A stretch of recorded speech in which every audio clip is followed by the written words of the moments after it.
Hello everyone, welcome to my channel. आज हम psychopathology start कर रहे हैं। जिन भी स्टूडेंट ने मास्टर्स ने क्लिनिकल साइकोलॉजी ले रखी है वो सभी ये लेक्चर देख सकते हैं। ठीक है, तो आज हम देखेंगे a brief history of psychopathology. इस पूरी सीरीज़ को मैंने 4 पार्ट्स में डिवाइड किया है। फर्स्ट सीरीज़ के अंदर हम द एशियन सुपरनैचुरल बिलीव्स के बारे में पढ़ेंगे कि पहले के टाइम पे कौन कौन से सुपरनैचुरल बिलीव्स होते थे। सेकेंड लेक्चर में हम बायोलॉजिकल मॉडल्स देखेंगे। थर्ड लेक्चर में हम साइकोलॉजिकल अप्रोचेस की 2 अप्रोच देखेंगे। First early psychological approach, second psycho analytic approach. Fourth lecture के अंदर हम साइकोलॉजिकल अप्रोचेस की 2 अप्रोचेस देखेंगे, humanistic approach and behavioural approach. Class start करने से पहले जो सब्जेक्ट हम पढ़ रहे हैं उसके बारे कुछ डेफिनेशंस हम देख लेते हैं, बेसिक डेफिनेशंस। जैसे फर्स्ट वर्ड है साइको पैथोलॉजी। साइकोपैथोलॉजी 2 वर्ड से मिलके बनाया है। फर्स्ट है साइको, सेकंड है पैथोलॉजी। पैथोलॉजी का मीन्स होता है, पैथोलॉजी एक वर्ड है मेडिकल साइंस का, मेडिकल साइंस की ब्रांच है जिसमें हम डिजीज़ के कॉजेज़ के बारे में पढ़ते हैं, ओरिजिन के बारे में पढ़ते हैं। ठीक है, डिजीज़ के कॉजेज़ के बारे में पढ़ते हैं, ओरिजिन के बारे में पढ़ते हैं, और हम उनका नेचर देखते हैं कि इस डिज़ीज़ की कौन कौन से क्या नेचर है और क्या कॉजेज़ है, क्या ओरिजिन है। ठीक है, साइकोपैथोलॉजी जो वर्ड है वो साइंटिफिक स्टडी है जिसमें हम लॉजी का मीन्स होता है स्टडी, तो साइकोपैथोलॉजी है scientific study of a mental disorder. Right, mental disorder.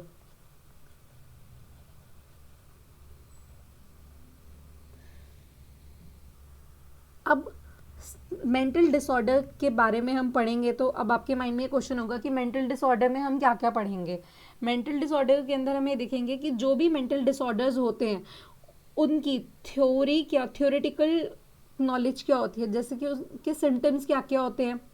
ठीक है, उनको हम डायग्नोस कैसे कैसे कर सकते हैं। ठीक है, कौन कौन सी चीज़ वेज होते हैं डायग्नोस करने के लिए, और उनका थर्ड पॉइंट है उनका हम ट्रीटमेंट कैसे करते हैं।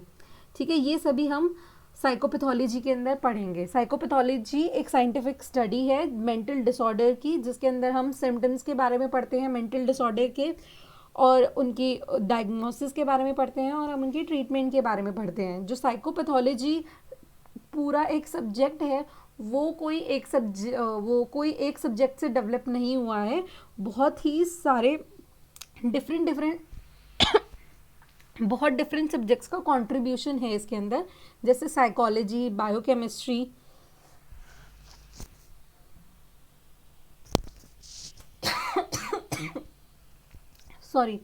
Psychology, biochemistry, pharmacology, psychiatry, neurology and endocrinology. Mental disorder को हम समटाइम्स अबनॉर्मल साइकोलॉजी वर्ड से भी जानते हैं। ठीक है, अबनॉर्मल साइकोलॉजी का मीन्स है the branch of a psychology devoted to the study, assessment, treatment and prevention of maladaptive behaviour. Now second word आप होता है मैलअडैप्टिव बिहेवियर। ठीक है, मैल अडेप्टिव बिहेवियर क्या होता है। मैल अडेप्टिव को हम इसको हम डिवाइड कर मतलब 2 पार्ट में डिवाइड कर लेते हैं। माल का मीन्स होता है बैड और इविल।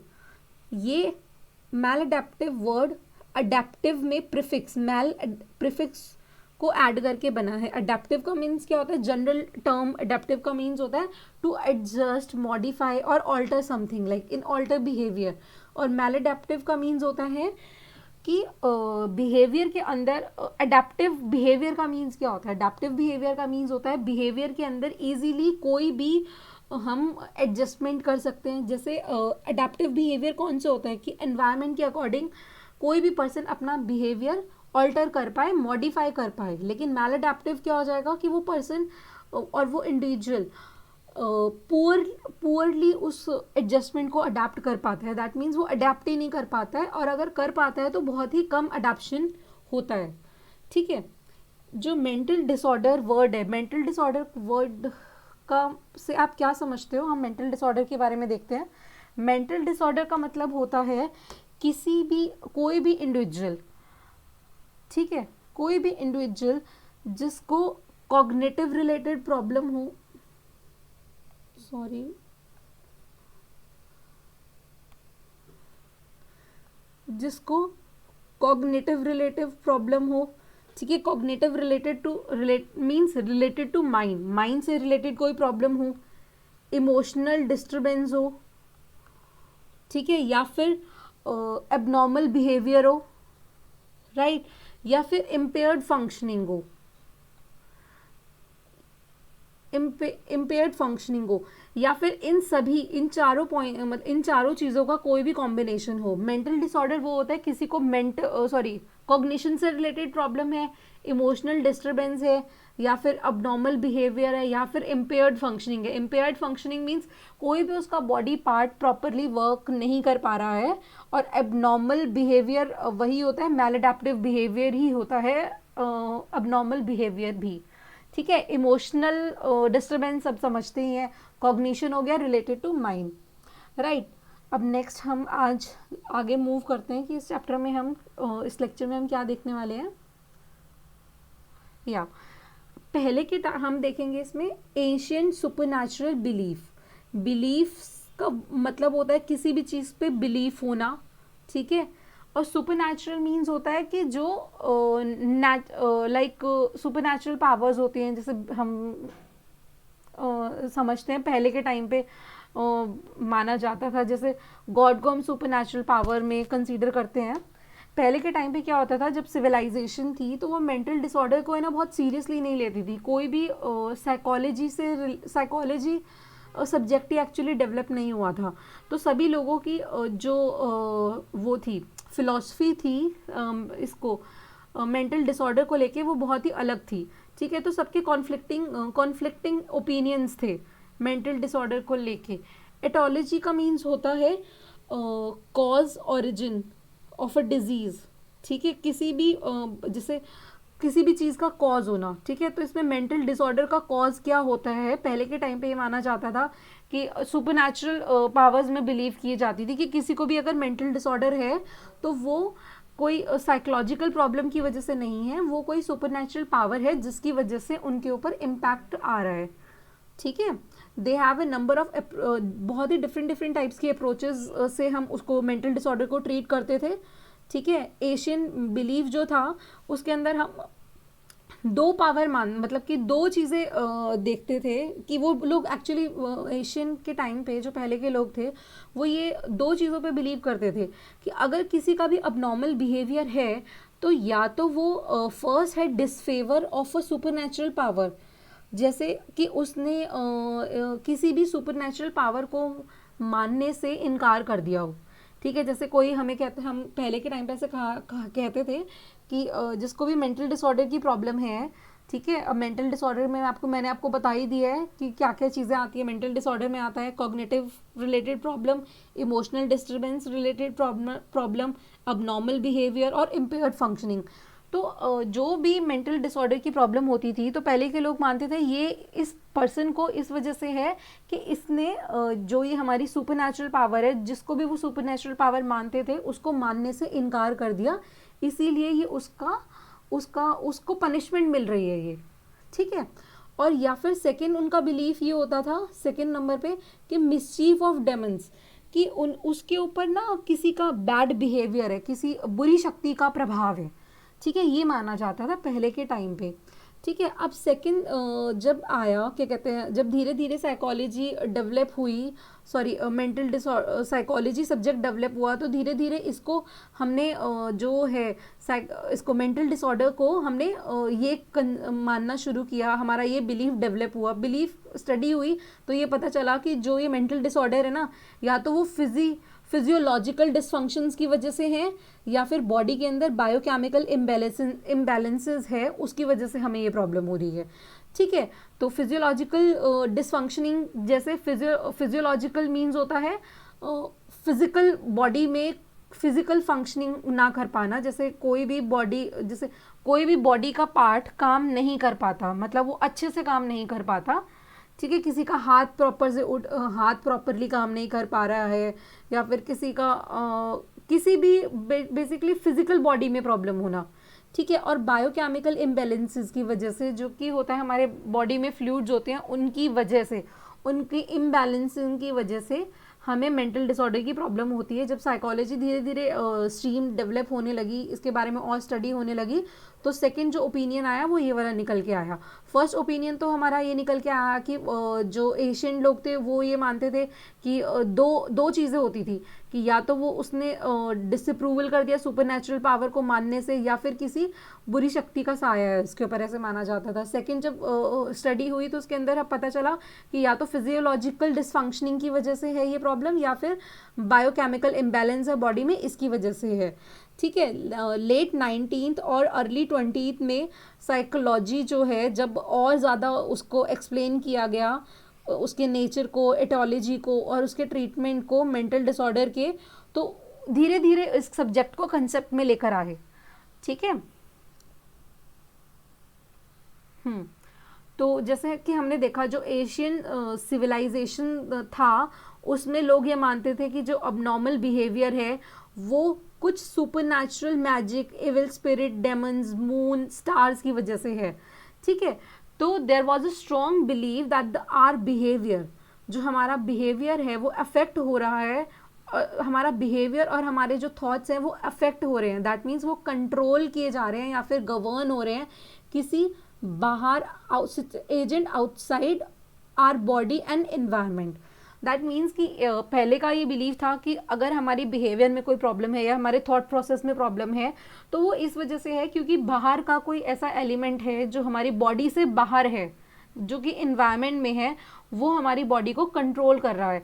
ठीक है। और वो एलिमेंट्स कौन कौन से होते थे जो ये क्या कहते हैं, जो आउटसाइड एजेंट्स है, बेसिकली एजेंट्स। ये कौन कौन से एजेंट्स है? फर्स्ट है जैसे सुपरनैचुरल एंटिटीज़। सुपरनैचुरल एंटिटीज़ में कौन सा आ जाता है? जैसे मैंने बताया गॉड, डेमन्स, स्पिरिट। सेकेंड है सेलेस्टियल बॉडी। सेलेस्टियल बॉडी में आ जाता है stars and moon and other phenomena like magnetic fields.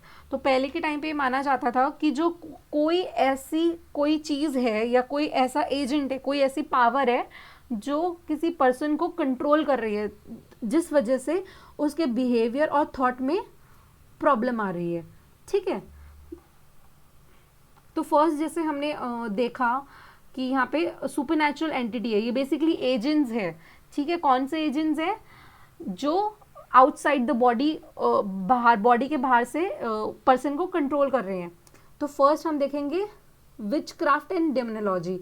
एक इंडिविजुअल अगर मेंटल डिसऑर्डर से सफ़र कर रहा है तो ये माना जाता था कि वो कंट्रोल किया जा रहा है किसी भी मैजिकल या फिर एविल स्पिरिट या फिर डेमन से।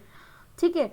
अब उसकी जो स्पिरिट की नेचर है, मीन्स कि जो स्पिरिट की नेचर है कि कौन से स्पिरिट ने से कौन सी स्पिरिट के थ्रू ये कंट्रोल हो रहा है एक इंडिविजुअल, वो कैसे देखा जाता था? उस स्पिरिट के नेचर के अकॉर्डिंग। ठीक है। कि जो भी वो पर्सन, जो भी अफेक्टेड पर्सन है, वो बिहेव जिस तरीके से कर रहा है उसके अकॉर्डिंग हम ये देखते थे कि जैसे मान के चलो ये ए पर्सन है, ये अगर अच्छा बिहेव करेगा तो हमें मतलब ये मानेंगे कि जो इसको कंट्रोल कर रहा है ना वो एक होली स्पिरिट है। और जैसे मान के चलो अगर पर्सन बी है और ये डैमेजेस कर रहा है, डिस्ट्रक्शन कर रहा है, ये डिस्ट्रक्टिव बिहेवियर दिखा रहा है, तो हम इसको देखेंगे कि ये एविल स्पिरिट के कंट्रोल के अंदर है। समझ में आ गया?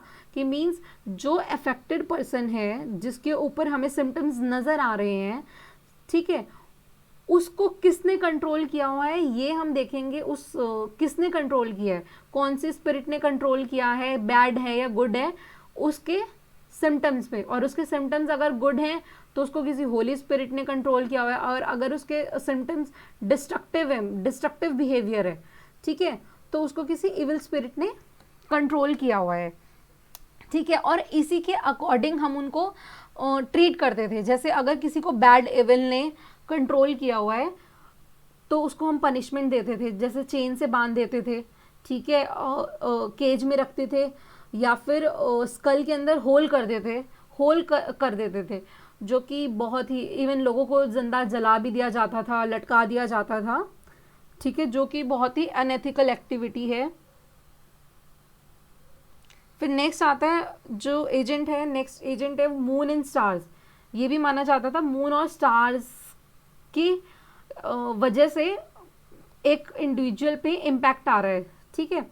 जैसे जो मून है, मून का लैटिन वर्ड लूना है, जिसको अगर कोई भी किसी को भी मेंटल डिसऑर्डर होता था ना, उसको हम लुनाटिक पर्सन बोलते थे, ठीक है। आज के टाइम पे ये वर्ड यूज़ नहीं होता है, बट अब ये कैसे माना जाता था, जैसे सभी को पता है कि जैसे फुल मून और न्यू मून होता है, मून अपनी पोजीशन चेंज करता रहता है, पोजीशन चेंज करता है, आई मीन अपनी शेप चेंज करता रहता है।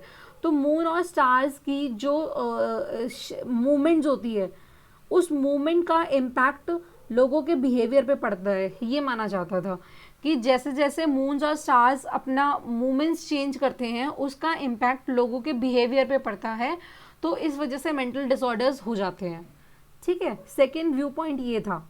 Now this view is reflected by followers of astrology.